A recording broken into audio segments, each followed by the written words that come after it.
हमारे जीवन में क्या अनुभव है? पहले हम उठकर खड़े हो जाते हैं फिर जागते हैं, कि पहले जाग जाते हैं फिर उठते हैं? पहले जागते हैं ना, फिर उठते हैं। परंतु ऋषि क्या बोलते हैं? उत्तिष्ठत, उठो, और तब कहते हैं जागो। कहे गए इसी में तो बात आ गई ना। हम लोग, ऋषि की एक वाणी तो सत्य है कि उत्तिष्ठत, हम लोग उठकर खड़े हो गए, आंखें खुल गई, परंतु जागो, जागृत, जागना अभी बाकी है, जागना अभी शेष है। इसलिए भगवान सुखदेव कहते हैं कि बेटा परीक्षित, मोह की निशा रात्रि और मोह का नशा, झूम रहा है व्यक्ति, थोड़ा धन मिल गया, थोड़ी जवानी आ गई तो लगता ही नहीं कि आदमी आदमी। जवानी आई है तो विनम्रता आनी चाहिए। जवानी इसलिए आई है कि कमजोर आदमी लड़खड़ा के गिर पड़ा है तो जल्दी से उठा दें सहारा देकर, इसलिए नहीं कि कोई बूढ़ा जा रहा है तो धक्के मारकर गिरा दो। जवानी इसलिए नहीं मिली, धन इसलिए नहीं मिला है कि धन के अहंकार में हम दूसरों का शोषण करें। धन इसलिए मिला है कि जितना बन सके अपने से दूसरों को बांटो। जो पेट भूखा तड़फ रहा है उसमें 2 रोटी दे दो। धन इसलिए मिला है, धन का श्रृंगार इसलिए। परंतु महाराज नहीं दिखाई देता। किम प्रमत्तस्य बहुभिः परोक्षैर्हाय नैरिः।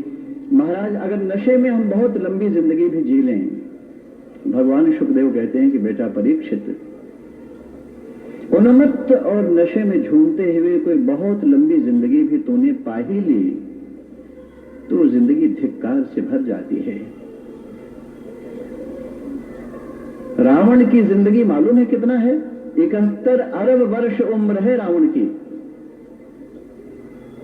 रावण की उम्र है 71 अरब वर्ष। राम की उम्र कितना है? त्रेता युग में तो महाराज उम्र की सीमा कुछ बड़ी जरूर है। उस हिसाब से भगवान श्री राम की उम्र तो 11,000 वर्ष है। रावण की उम्र 71 अरब वर्ष, क्या तुलना है? महापुरुष इस धरती पर जब आते हैं ज्यादा समय के लिए नहीं आते। भगवान शंकराचार्य 32 वर्षों तक रहे और 32 वर्षों में वह कर गए जो हजारों जन्मों में भी लोग नहीं कर सकते। श्री चैतन्य महाप्रभु 48 वर्ष तक। महापुरुष इस धरती पर ज्यादा लंबी उम्र लेकर नहीं आते, ज्यादा लंबा रहना भी नहीं चाहते, परंतु उनको जीना आता है। हम अगर बहुत लंबी उम्र पालें, 100 वर्ष, 200 वर्ष, 1000 वर्ष भी, और जीने का ढंग ही न मालूम हो, हम नशे में झूमते हुए, अहंकार में जीते हुए, दूसरों को सताकर, दूसरों को दुखाकर, दूसरों के तन के कपड़े उतारकर अपमानित करते हुए, दूसरों के घर का उजाला छीनकर अंधेरा बिखेरते हुए, दूसरों की मुस्कुराते हुए चेहरों को रुलाकर आंखों में आंसू पैदा करते हुए अगर हम ऐसे जीते रहे, धिक्कार से जीवन भर जाएगा। इसलिए भगवान सुखदेव ने कहा कि बेटा परीक्षित, किम प्रमत्तस्य बहुभिः परोक्षैः हाय नैरिः। अगर हम प्रमत्त, उन्मत्त और नशा भरी जिंदगी जीते रहे, अहंकार में जीते रहे, तो लंबी उम्र भी मिल जाए तो धिक्कार के सिवा और क्या मिलेगा। वरम मुहूर्तम विदितम। महाराज जिंदगी कुछ क्षण के लिए भी मिले, मुहूर्त माने क्षण, लेकिन वह क्षण भर की जिंदगी दूसरे के काम आ जाए। अंधेरा है चारों तरफ, अचानक किसी मां का पर्स खो गया, अब वो घबरा गई, अंधेरा है, मेरा पर्स, मेरा पर्स, मेरा पर्स। दूसरी जो पास में बैठी हुई मैया थी उसने कहा, मां जरा ठहरो, मेरे पास माचिस है, मैं माचिस की तीली जलाकर देखती हूं, यहीं कहीं पड़ा होगा। और जैसे माचिस की तीली जली, पर्स तो वहीं नीचे था।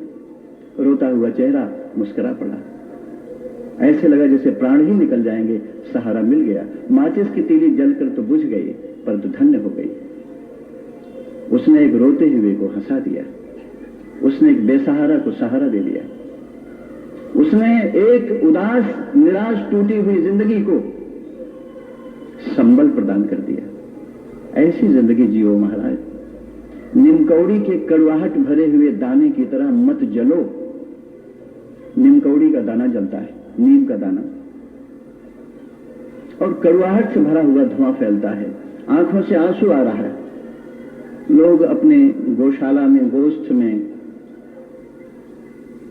पशुओं को बचाने के लिए नीम का दाना जला देते हैं, कड़वा धुआं फेंकने के लिए, जिससे वो जो पशुओं को काटने वाले बड़े बड़े कीड़े, डांस और मक्खियां वगैरह होती हैं, उनसे बचाव हो जाए।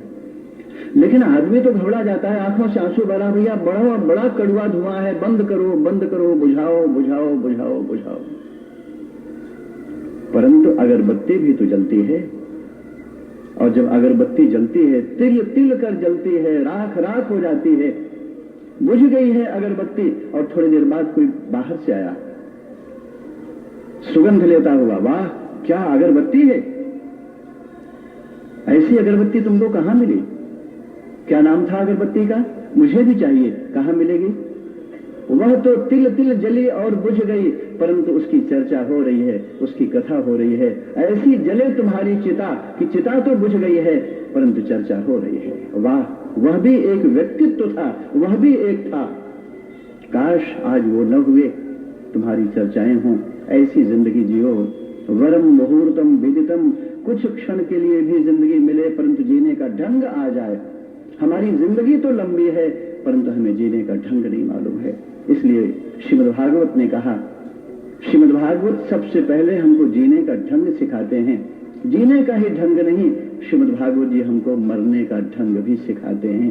हमें जीना ना आया, ना हमें मरना आया, हमारे हाथ से जिंदगी भी चली गई, हमारे हाथ से मरण का सौभाग्य भी चला गया। इसलिए महाराज, जीना भी सीखो और मरना भी सीखो। श्रीमद् भागवत जी ने जीने का ढंग बताया है, तो मरने का ढंग भी बताकर मरण को हमारे जीवन का श्रृंगार बना दिया है।